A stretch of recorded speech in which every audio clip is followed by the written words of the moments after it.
श्री कृष्ण की बाल लीलाएं, पुतनावध से कलिंग नाग तक की चमत्कारी कथा। जय श्री कृष्णा दोस्तों, आज हम आपको सुनाने जा रहे हैं भगवान श्री कृष्ण के बाल्यकाल की उन अद्भुत लीलाओं की कथा, जो न केवल चमत्कारी है बल्कि भक्ति, करुणा और शक्ति का अद्वितीय संगम भी है। यह कहानी पुतनावध से लेकर कलिंग नाग मर्दन तक की, जिसमें एक बालक के रूप में खेलते श्रीहरि राक्षसों को मोक्ष देते हैं और भक्तों को अमृत समान प्रेम, मथुरा में अधर्मी कंस को ज्ञात को हो गया था कि उसका विनाश गोकुल में पले बढ़े रहे श्री कृष्ण के हाथों ही होगा। उसने भेजा राक्षसनी पुतना को, जिसमें तपस्विनी का रूप धारण किया और माता यशोदा के घर पहुंची। मैं बालक को आशीर्वाद देने चाहता हूँ, कहकर वह बाल गोपाल को गोद में उठाती और विष भरा स्तन उनके मुख में लगाती है। पर यह क्या, जिसे वह अबोध बालक समझ रही थी, वह तो स्वयं सृष्टिकर्ता श्रीहरि थे।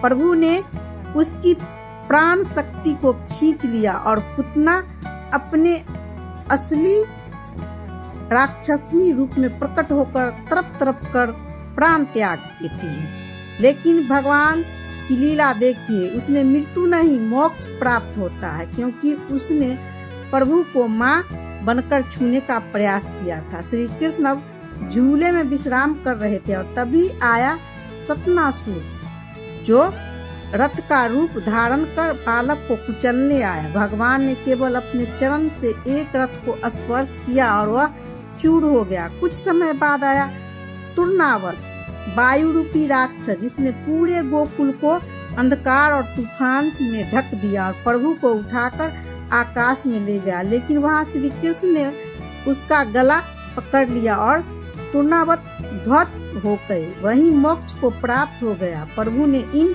चमत्कार से गोकुल हर्षित हो उठा। नंद बाबा ने भव्य उत्सव का आयोजन किया। ब्राह्मणों को दान, सजी हुई गाय, नाचती हुई गोपियां और घर घर दीपक की रोशनी। गोकुल में भक्ति का नंदोत्सव प्रारंभ हो चुका था। बाल श्री कृष्ण अब अपनी लीला में रम गए। शाखाओं के साथ माखन चुराना, मटकी फोड़ना और फिर भोली मुस्कान देकर माता यशोदा के सामने खड़े हो जाना, यह सब उनके दैनिक खेल बन चुके थे। गोपियां शिकायत करती, माता यशोदा आपका लन्ना अब सिर्फ माखन नहीं, हमारा मन भी चुरा लेता है। माता यशोदा उसे डांटती, लेकिन जब भगवान मुस्कुराते तो सारा गोकुल भाव विभोर हो जाता। अब यमुना का एक भाग विषाक्त हो गया था। वहां वास करता था कलिया नाग, जिसके बीच से जल और जीवन दोनों संकट में थे। प्रभु श्री कृष्ण चुपचाप यमुना में उतर गए। गोकुलवासी माता यशोदा और नंद बाबा किनारे पर घबरा कर खड़े थे। तभी जल के भीतर से प्रकट हुए एक अद्भुत दृश्य। भगवान कृष्ण कलिंग नाग के फनों पर नृत्य कर रहे थे। हर ताल पर विष शांत हो रहा था, हर चरण में पाप का प्रायश्चित हो रहा था। अंत में कलिंग नाग ने सिर झुकाया, प्रभु मुझे क्षमा करो।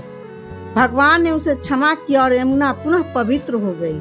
जो बालक दिखते थे वे भगवान हैं, जो राक्षसों को मारते नहीं, उन्हें मोक्ष देते हैं, जो चोरी करते हैं पर केवल भक्तों का प्रेम। उनकी हर लीला में हमें एक नई दिशा मिलती है। तो वीडियो को लाइक करें, कमेंट में जरूर लिखें जय श्री कृष्ण और चैनल को सब्सक्राइब करना न भूलें। हम आपके लिए ऐसे ही और दिव्य कथा लाते रहेंगे। आपका प्रेम और समर्थन ही हमारी अगली कथा की प्रेरणा है। जय हरि।